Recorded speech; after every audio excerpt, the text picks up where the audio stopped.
What if a single sentence, spoken calmly, could unravel the entire facade of a manipulative person?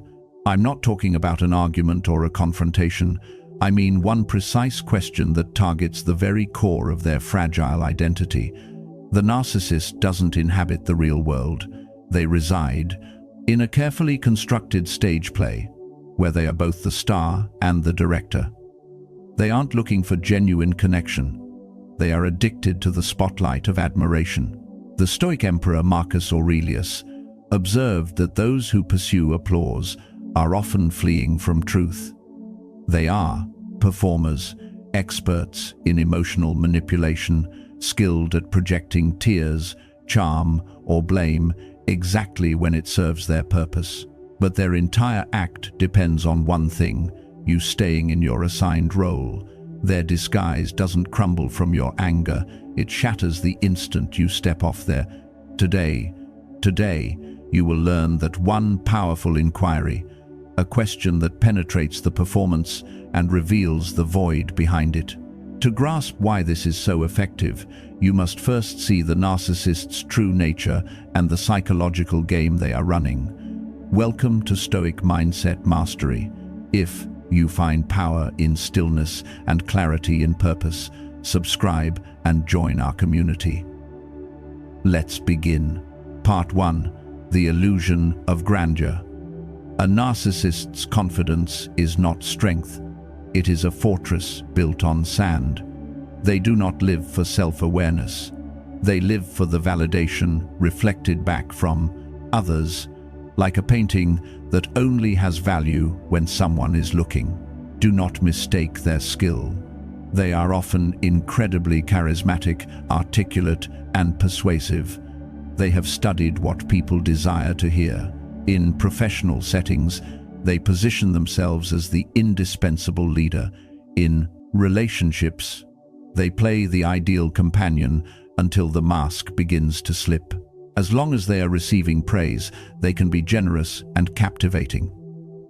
But the second their control is challenged, their warmth vanishes, replaced by cold calculation and psychological warfare. They are not capable of true love. They love the sensation of being adored by you. To their perception, you are not a human being with your own soul. You are a surface meant to reflect their own inflated self-image. The philosopher Seneca cautioned that the heaviest burden is the need for external approval. The narcissist is enslaved to this need. They cannot function without an audience. When the applause stops, their entire world implodes. Behind the grandiose exterior is a deeply insecure core, terrified of being insignificant. They manipulate and control not from a place of power, but from a desperate attempt to silence that internal fear. They construct magnificent castles around a profound emptiness and call it their identity. The need for applause is the echo of a hollow soul. Part 2. The Psychological War. You must remember this. A narcissist is not invested in your logic or your facts. They are only invested in your reaction. If you've ever been in a circular argument with one, you know it never concludes. You present evidence, they present deflection.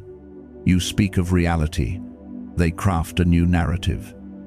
And inexplicably, you often finish the exchange feeling confused and at fault. They are masters of a tactic called gaslighting, the art of distorting your sense of what is real. They use phrases like, "You're overreacting," "That never happened," "You're being paranoid," or "Why are you so emotional?" In an instant, your legitimate hurt becomes your character flaw. Their responsibility morphs into your problem. You walk away questioning your own memory, your own sanity, your own worth. This is not a debate. It is a psychological ambush. They don't attack you directly. They convince you to attack yourself. The Stoic teacher Epictetus taught that if another person provokes your anger, understand that your own mind has agreed to participate. That is the crucial insight. No one can control your emotions without your unconscious permission. Every outburst, every tear, every frustrated response is a string they can pull. You cannot win a game where the rules are designed for your defeat. The narcissist doesn't desire a solution. They desire dominance. And the moment you emotionally engage, you have handed it to them. So what is the path to victory? You refuse to play. You disengage. I recall a man who freed himself from a deeply confident, manipulative partnership. He told me, "I tried reasoning, pleading, showing her the facts, but when I finally became silent, she panicked." Because when you become silent, you withdraw their source of power. When you stop fighting, they lose their leverage.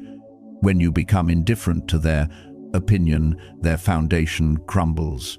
Marcus Aurelius wrote that the person who remains unswayed by provocation has already disarmed their adversary.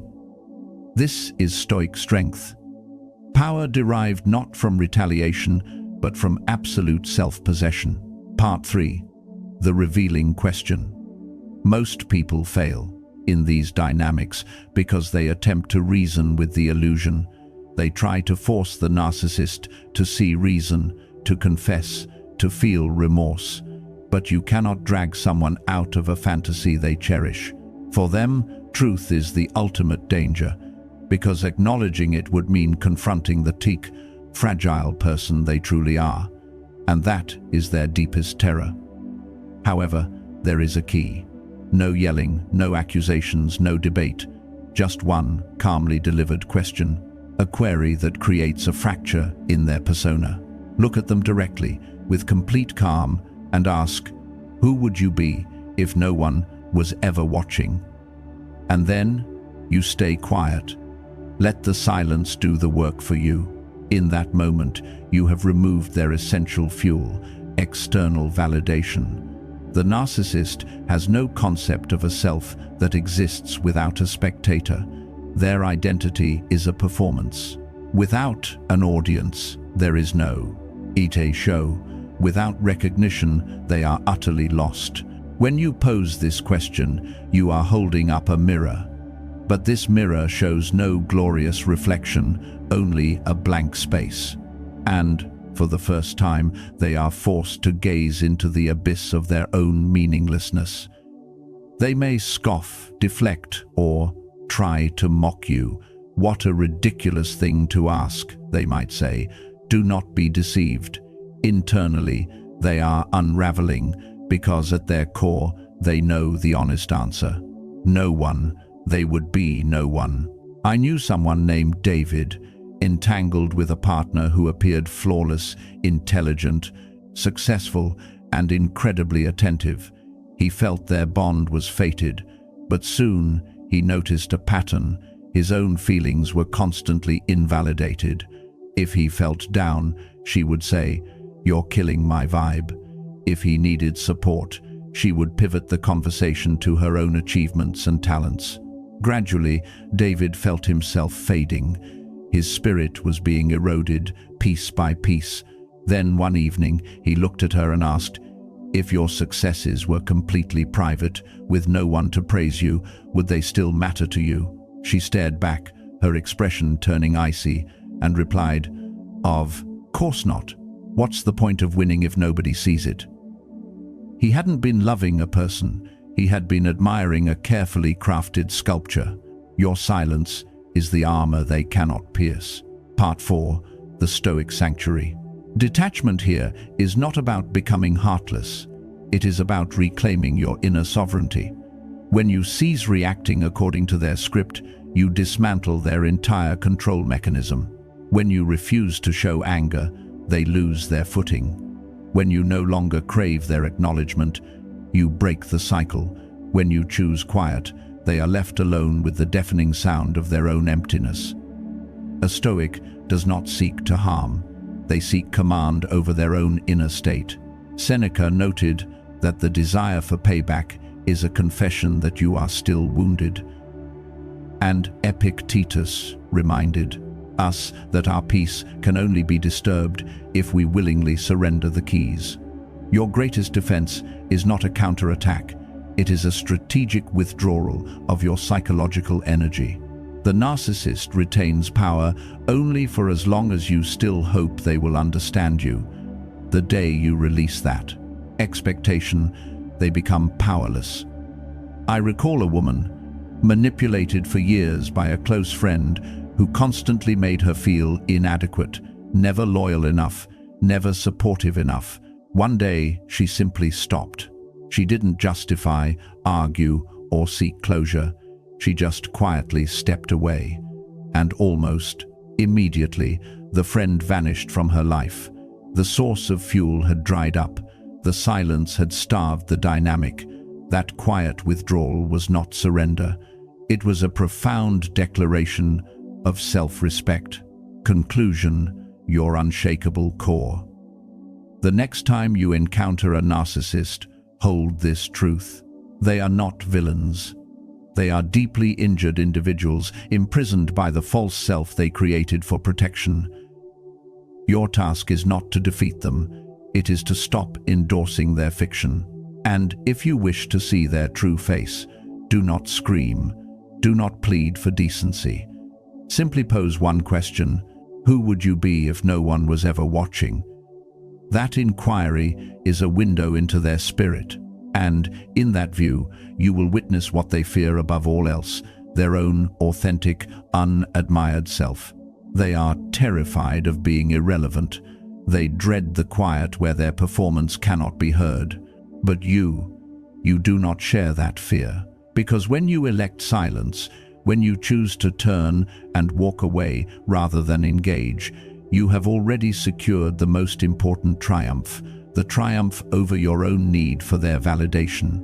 Marcus Aurelius wrote that while others may choose deceit, you can choose to guard your inner integrity.